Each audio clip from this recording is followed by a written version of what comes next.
To a Fox News alert, a city on edge. Huge crowds gathering in Minneapolis overnight after an ICE-involved shooting. People are tense after a woman is shot and killed by an ICE agent. A warning, the video we're about to show you is graphic.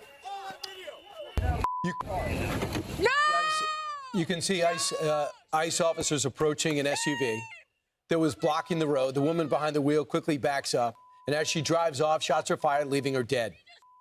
Alexis McAdams joins us now from Minneapolis with the latest. Alexis.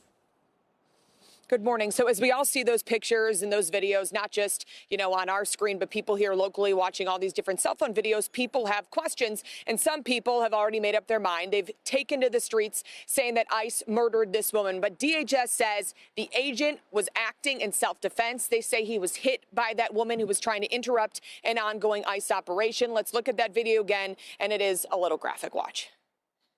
No! No! Shame! Shame! Oh my God! What the What the You just what the did you do? And so those people just happen to be right there filming because this woman was trying to block the streets, according to agents. So DHS says the woman used her SUV. She tried to, put it there on that snowy road to stop them from going around. They walked up to her. They told her to get out of the car. But when they reached to open her door of that SUV, she kind of backed up. Then she says, or they say, she put it into drive and stepped on the gas, speeding toward the agents, hitting one. That agent opened fire. So a lot of videos. I want to show you a different one, though, that I've been looking closely at. So you can see this different angle appears to show the SUV strike the officer who fired the deadly shots. He was hospitalized but released. DHS Secretary Kristi Noem says the woman used her car as a weapon. ICE officers and agents approached the vehicle of the individual in question, who was blocking the officers in with her vehicle, and she had been stalking and impeding their work all throughout the day.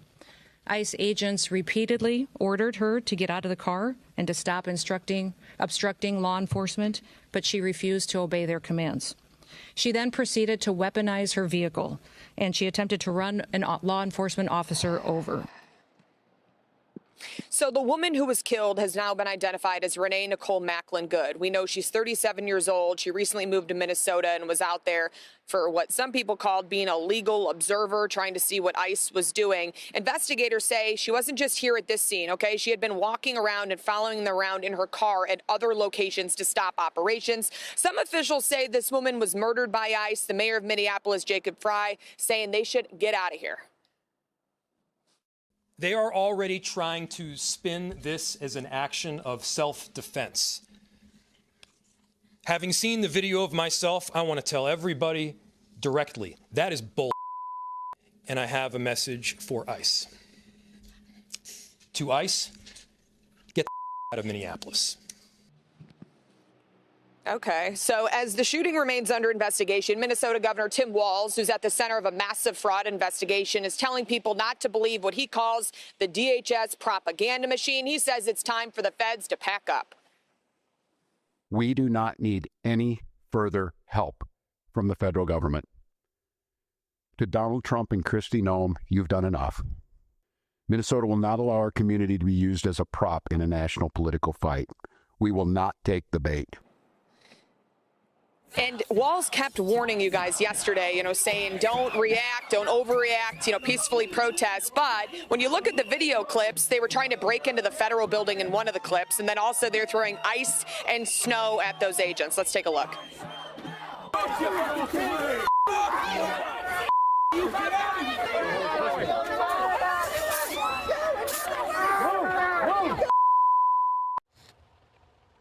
And whether the people here in Minneapolis support ICE or not, and they have questions, that's fair. They want to ask those questions. They can ask the questions. But assaulting these ICE agents, DHS says it's happening, and it's happening more often. So we're going to have to keep a close eye on it. Because of protests here, this is what the school district did. The Minneapolis school district is closing now for the rest of the week. They're saying we're just going to do it as precaution because they saw what happened in 2020 here where it was chaos. And so we're hoping that's not going to happen again. We'll be here on the ground, though. Right. Democrats are great at closing schools. Thanks so much, Alexis. They're very comfortable doing that. So the kids pay the price. I'm just amazed, too. We can get into the nuances and we could slow all the video down and start looking where everyone was standing. Bottom line is they were clearly telling her to stop. Do you know anybody in your life that when told to pull over by a cop would continue to drive and then plow straight ahead into that cop? That fundamentally is extremely dangerous behavior. You know, Alexis mentioned something in her hit there that this woman claimed to be a legal observer, having covered dozens of protests and riots. A legal observer does not put themselves in the middle of the law enforcement action by blocking, impeding ICE trying to move that car. Doesn't obviously speed away, putting potentially ICE officers' lives in danger. But I think it's very rich that the mayor, Jacob Frey, there is prejudging an investigation that has now started into what exactly happened by calling it murder, by saying that it was BS, that it was self-defense, and dropping F-bombs instead of facts. Watch. I'm so sorry if I offended their Disney princess ears, but here's the thing. If we're talking about what's inflammatory, on the one hand, you got someone who dropped an F-bomb, and on the other hand, you got someone who killed somebody else. F-bomb, killing somebody. I think the more inflammatory action is killing somebody. And so, once again, let's be real and just honest and straight up about what's happening here. This is not okay. The way they're coming into cities, not just Minneapolis, but around the country, is not okay. Yes, it is. You have illegal immigrant criminals in your city. You won't arrest them. Someone's got to. A sanctuary city. Good point. ICE would not have to make at-large arrest if the local authorities cooperated with handing over violent, illegal criminal aliens over to the feds. So it's not only appropriate, it's necessary. And these officers are just doing the job that they were told to do by the people above them. And you're right, Brian. When a police officer is telling you to get out of your car, you're supposed to listen. And she continues to drive. And if you look at different angles of that video, she did hit the police officer and he fired shots. And then Paul Murrow, who you interviewed earlier, said that if you look at where he fired the shots, it went through the windshield. So she was directly coming at him. It wasn't that he fired shots through the side of the car, Paul says. He said the car actually hit the officer and he had a few seconds to actually think, how do I handle this? And he fired shots because, as as Kristi Noem was saying, that she was using her vehicle as a weapon. She weaponized her vehicle.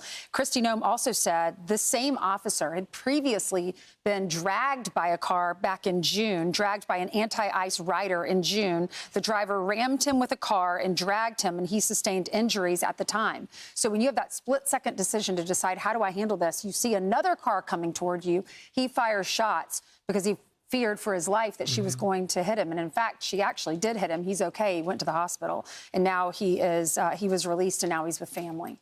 And why were the tensions so high? Because for months you have had the governor, the mayor, and other Democrats fueling this rhetoric, painting ICE in a derogatory manner with assaults against ICE officers up 1,300%. And I thought, Brian, when you interviewed that Minnesota investigative journalist, Liz Collin, she was really tying it to the same kind of rhetoric we heard just 5-6 years ago. Listen.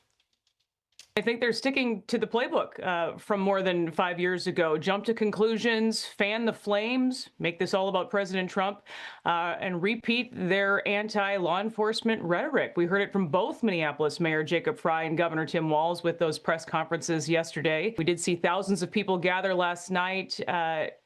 We captured protesters on camera chanting anti-ICE messages. We know Minneapolis schools are canceled today and tomorrow. Activities canceled as well. They say due to safety concerns. And we know that Minneapolis police, they've been told any days off, they are now canceled through Sunday as the city continues to be on high alert. And certainly you're right, Brian, this rhetoric from our so-called leaders certainly not helping. And Brian, you also asked her, what do we know about the woman that was shot inside the car? 37-year-old Renee Nicole Good from Colorado Springs, from that area, a poet and a writer, a wife and a mom. And the local reporter said that there was a woman also in the vehicle with her who got out and was crying and identified herself as her wife and said they have a 6-year-old child together. So meanwhile, the other thing that was happening right before this, we went wall to wall with the shooting and the aftermath. I'm Steve Doocy. I'm Brian Kilmeade. And I'm Ainsley Earhart. And click here to subscribe to the Fox News YouTube page to catch our hottest interviews and most compelling analysis.